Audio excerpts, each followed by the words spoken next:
గౌరవనీయులు రాష్ట్ర నీటిపారుదల సివిల్ సప్లైస్ శాఖ మంత్రులు పెద్దలు ఉత్తమ్ కుమార్ రెడ్డి గారిని ప్రసంగించవలసిందిగా కోరుతున్నాను.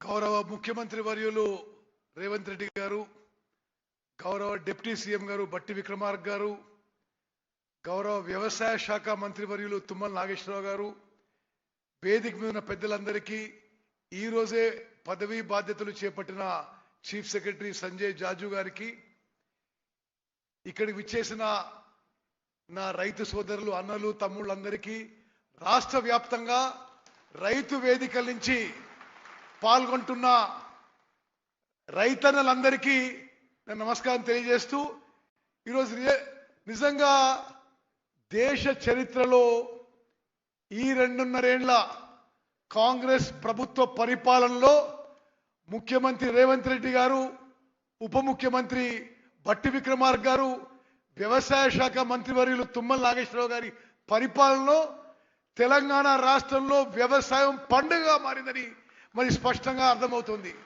ఈ రోజు మొదలు పెట్టుకొని 9 రోజుల పాటు 9,000 కోట్ల రూపాయలు రైతు భరోసా కింద తెలంగాణ రైతాంగానికి ఇస్తున్న గొప్ప ప్రభుత్వం మన కాంగ్రెస్ ప్రభుత్వం అనే విషయం నేను మనవి చేయాలి.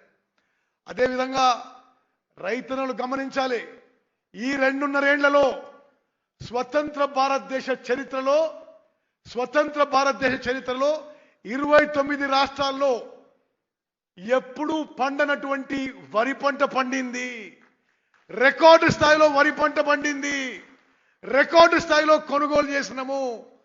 సుమారు ఈ 2.5 ఏళ్లలో 80,000 కోట్ల రూపాయలు 80,000 కోట్ల రూపాయలు వరి కొనుగోలుకి నేరుగా రైతులకి చేరిన విషయం నేను గుర్తు చేస్తున్నా. అన్ని విధాలుగా రుణమాఫీ కానీ, రైతు భరోసా కానీ, వ్యవసాయానికి ఉచిత విద్యుత్ కానీ అన్ని విధాలుగా రైతులకి మేలు చేసేది ఈ రోజు మన కాంగ్రెస్ ప్రభుత్వం విషయం మనం ఎప్పుడూ మర్చిపోవద్దు. అదేవిధంగా ఈ వానాకాలం పంటకి నేను సవినయ విజ్ఞప్తి చేస్తున్నా. బయట మార్కెటు, అంతర్జాతీయ మార్కెటు, దేశీయ మార్కెట్కి అనుగుణంగా 7 రకాల సన్నాల వెరైటీలు ప్రకటించడం జరిగింది. ఈ 7 రకాల సన్నాలకి తప్పకుండా ఈ వానాకాలం పంటలో బోనస్ ఇస్తామని చెప్పి ప్రభుత్వం తరఫున మాటిస్తున్నా. అన్ని విధాలుగా రైతుల్ని ఆదుకోవడానికి మరి తెలంగాణలో మొత్తం తెలంగాణ సస్యశ్యామలం చేయడానికి నీటిపారుదల శాఖ కూడా నిరంతరం కృషి చేస్తుందని చెప్పి మనవి చేస్తూ, మరి ఈ సందర్భంగా ముఖ్యమంత్రి గారికి, ఉప ముఖ్యమంత్రి గారికి, వ్యవసాయ శాఖ మంత్రివర్యులకి, చీఫ్ సెక్రటరీ గారికి అందరికీ నా శుభాకాంక్షలు, నా అభినందన తెలియజేస్తూ ముగిస్తున్నాను. జై హింద్, జై కాంగ్రెస్, జై తెలంగాణ.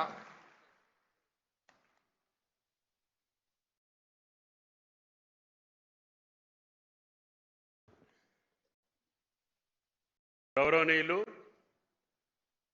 ఈ చారిత్రక ఘట్టానికి